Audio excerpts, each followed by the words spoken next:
एक लड़की जब छोटी थी तो अपनी माँ के साथ मेला जाती है घूमने के लिए। मेले में घूमते घूमते उस लड़की की नज़र पड़ जाती है एक ऐसे व्यक्ति पर जो टैटू बना रहा था और लोगों के हाथों पर और अलग अलग शरीर के हिस्सों पर अलग अलग आकृतियाँ उकेर रहा था। उस छोटी सी बच्ची ने अपनी माँ से जिद की कि मुझे भी अपने हाथ पर कुछ बनवाना है।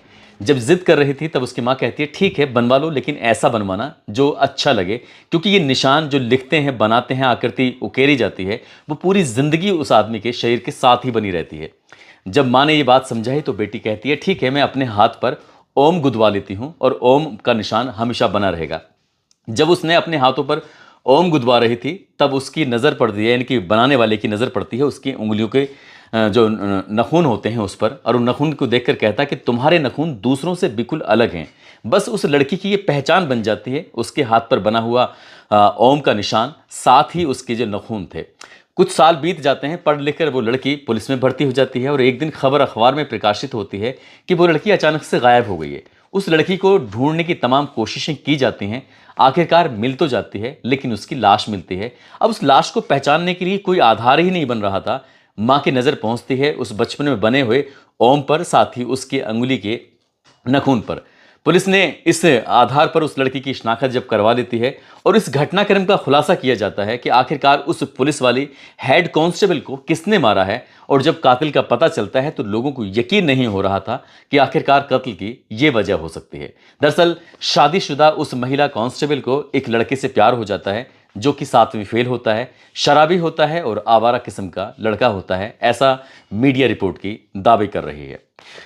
आदाब, नमस्कार, सत श्री अकाल। मैं उस्मान सैफी। आज की जो सच्ची घटना मैं आपको सुनाने जा रहा हूं, ये सच्ची घटना है उत्तर प्रदेश का जिला मुरादाबाद का एक थाना लगता है कटघर, और कटघर थाना क्षेत्र का एक गांव लगता है देवापुर। देवापुर के जंगल में कुछ किसान लोग अपने अपने खेतों में काम कर रहे थे। यहां से रामगंगा नदी बह रही है और उधर की साइड से कुछ हवा जब चलती है तो फिर दुर्गंध आने लगती है। खेतों पर काम करने वाले किसानों को तकलीफ हो रही थी कि आखिरकार ये दुर्गंध आ कहां से रही है। तभी एक किसान जाकर मौके पर देखता है। देखता क्या है कि सरकटी एक लाश थी और उस लाश को देख के उसकी चीखें निकल जाती हैं। आसपास खेतों में काम करने वाले लोग उधर आते हैं और देखने की कोशिश कर रहे थे।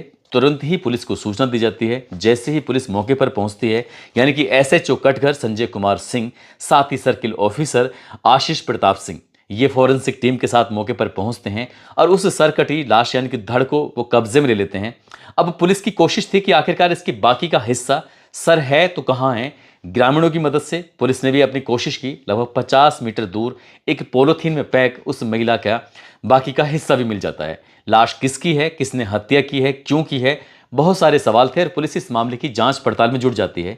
कई घंटे बीत जाने के बाद भी पुलिस को जब सफलता नहीं मिलती है तो अलग अलग व्हाट्सएप ग्रुप हो या फिर सोशल मीडिया के अलग अलग हैंडल्स, चाहे वो फेसबुक हो या फिर ट्विटर हो, इस तरह पर वो अपलोड करते हैं और देखते हैं कि आखिरकार कहीं से ये सूचना मिल सके कि कोई महिला गायब तो नहीं हुई है, क्योंकि ये लाश जो बताई जा रही थी 5 या 6 दिन पुरानी बताई जा रही थी। पुलिस को 17 अक्टूबर 2024 को दोपहर का समय था जो लाश मिलती है। आखिरकार जब कोई कहीं से संपर्क नहीं हो पाता तो पुलिस वालों ने इस मैसेज को आसपास के जिलों में, आसपास के थानों में सब जगह सर्कुलेट किया कि इस तरह से एक 30 से 35 साल की उम्र की एक महिला है जिसकी लाश मिली है। आखिरकार पुलिस के पास कोई कांटेक्ट नहीं करता। तभी रामपुर जिले में खुफिया विभाग में तैनात एक पुलिस कांस्टेबल जिसका नाम होता है सोनू कुमार, उन्हीं के एक साथी होते हैं, जाकर दिखाते हैं कि इस तरह का फोटो है जो लगातार सोशल मीडिया पर वायरल हो रहा है। अगर देख के बता सकते हो कि कहीं ऐसा तो नहीं है ये फोटो तुम्हारी बीवी का हो, तुम्हारी पत्नी का हो। जैसे ही सोनू कुमार जो खुफिया विभाग में तैनात होते हैं वो साफ इनकार कर देते हैं, कहते हैं कि मेरी पत्नी का इस तरह से ये कोई फोटो नहीं है। दरअसल 15 अक्टूबर 2024 को रामपुर के खुफिया विभाग में तैनात सोनू कुमार ने सिविल लाइंस थाने के अंदर एक मुकदमा दर्ज कराया था कि उनकी बीवी अचानक ही घर से 15 अक्टूबर 2024 को घर चली गई है।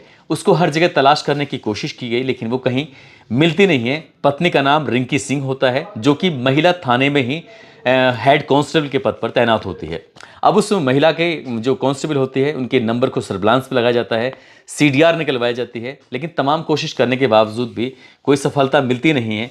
दरअसल पुलिस ने उसके पति से पूछा तो पति ने साफ इनकार कर दिया कि मेरी पत्नी की इस तरह से कोई लाशवास है नहीं और मैं उसे बहुत अच्छे से पहचान सकता हूं। इधर जब रिंकी सिंह गायब हो जाती है तो घर वाले भी परेशान हो जाते हैं, उसकी मम्मी भी और पिताजी भी। वो भी अपनी बेटी को लेकर जब चिंतित थे तब उन्होंने अपने दामाद से पूछा कि बेटी का कहीं आता पता चला कि नहीं चला। वो दामाद कहता है, यानी कि पुलिस वाला जो होता है, वो कहता है कि तुम्हारी बेटी 14 तारीख की रात को किसी वक्त घर से चली गई थी, वो कहाँ गई है उसका मैंने हर जगह कोशिश की, मुकदमा भी दर्ज करा दिया है, पुलिस उसको तलाश कर रही है, इसलिए अब पुलिस ही ढूंढ पाएगी कि वो गई है तो कहाँ गई है।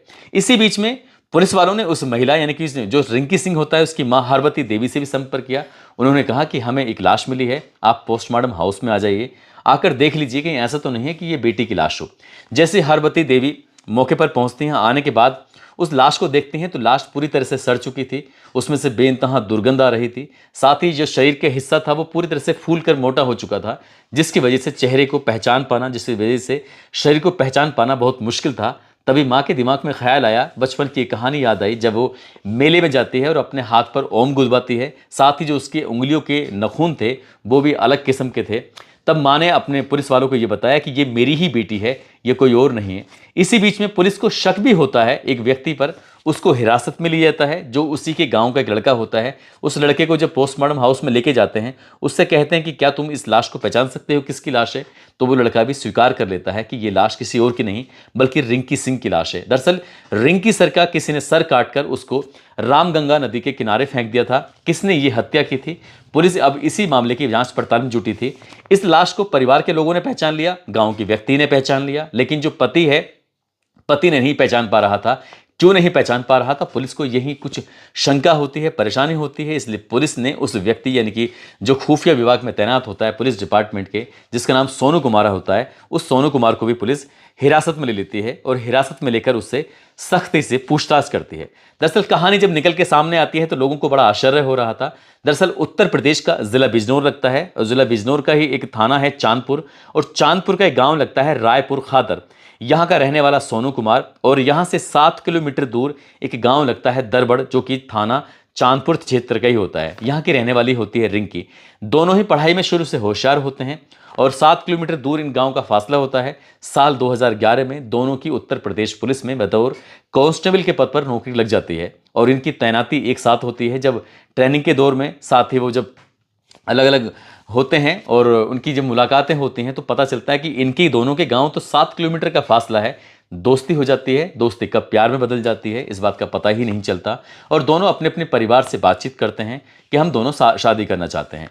परिवार वालों की सहमति के बाद इस रिंकी सिंह जो कि महिला कांस्टेबल होती है, सोनू कुमार जो कि पुरुष कांस्टेबल होता है, इन दोनों की शादी हो जाती है साल 2013 में। और इनको संभल में इनको पोस्टिंग मिलती है। संभल का एक इलाका है चंदोसी, वहाँ पर पोस्टिंग हो जाती है। दोनों अच्छा खा रहे कमा रहे थे। इसी बीच में बच्चे भी पैदा हो जाते हैं, एक बेटा दूसरा भी बेटा हो जाता है। साथ ही इन्होंने अपना घर बनाया चंदोसी में और घर बनाकर खुशहाल जिंदगी जी रहे थे।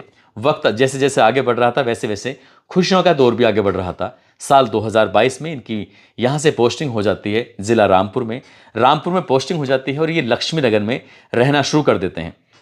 लगभग 1 साल पहले, साल 2023 के आसपास की बात है, एक दिन सोनू कुमार को ये पता चलता है कि गांव का ही एक लड़का है, जो लड़का शराब पीता है, जो लड़का आवारा किस्म का है, जो लड़का लगभग 7वीं फेल है। उस लड़के से उसकी बीवी प्यार करती है, वो भी इसको प्यार करते हैं और दोनों का आपस में एक दूसरे के साथ अवैध संबंध है। इस बात को कई बार उसने समझाने की कोशिश की।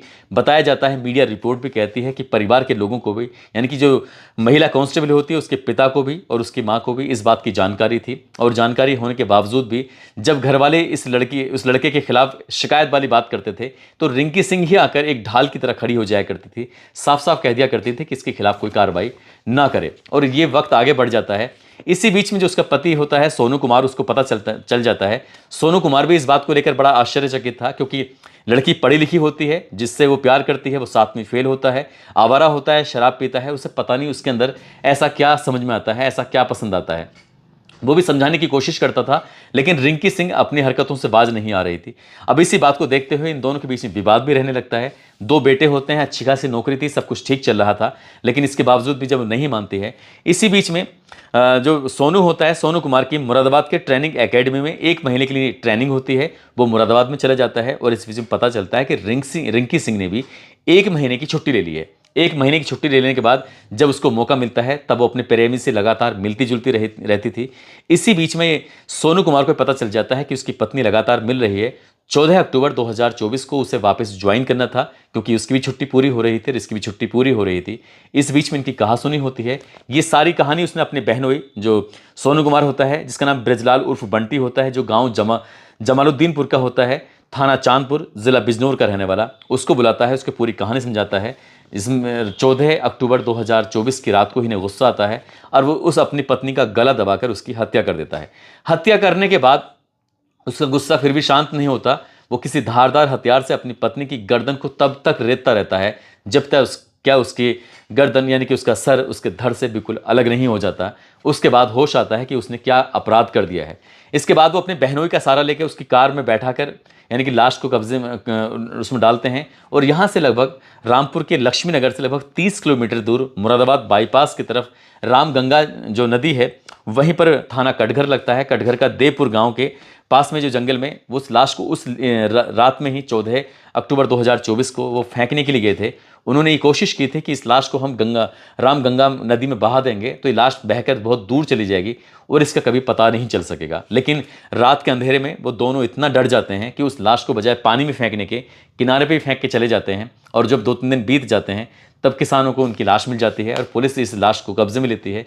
उसके बाद शनाख्त करने की कोशिश करती है और ये पकड़े जाते हैं। पुलिस ने इन जो पुलिस वाला होता है जो खुफिया विभाग में तैनात होता है सोनू कुमार, उसको भी गिरफ्तार कर लिया जाता है। साथ ही उसके बहनों को भी गिरफ्तार कर लिया जाता है। और जब इस पर शक किया जाता है जो गांव का ही लड़का है, पुलिस उसको हिरासत में लेती है, उससे पूछताछ करती है। हालांकि लड़की यानी कि रिंकी सिंह के पिता ने पुलिस से चीख चीख के कहा कि पूरा का पूरा दोष इसमें गांव के उस लड़के का है जो इस लड़की से प्यार करता था, इसने अपने प्रेम जाल में फंसाया था। दामाद का इतना दोष नहीं है। लेकिन पुलिस की छानबीन में, पुलिस की पड़ताल में साफ साफ पता चलता है कि पुलिस कांस्टेबल सोनू कुमार ने अपने बहनोई के साथ मिलकर अपनी पत्नी रिंकी सिंह का कत्ल किया है। उसकी लाश को उन्होंने ठिकाने भी लगाया है।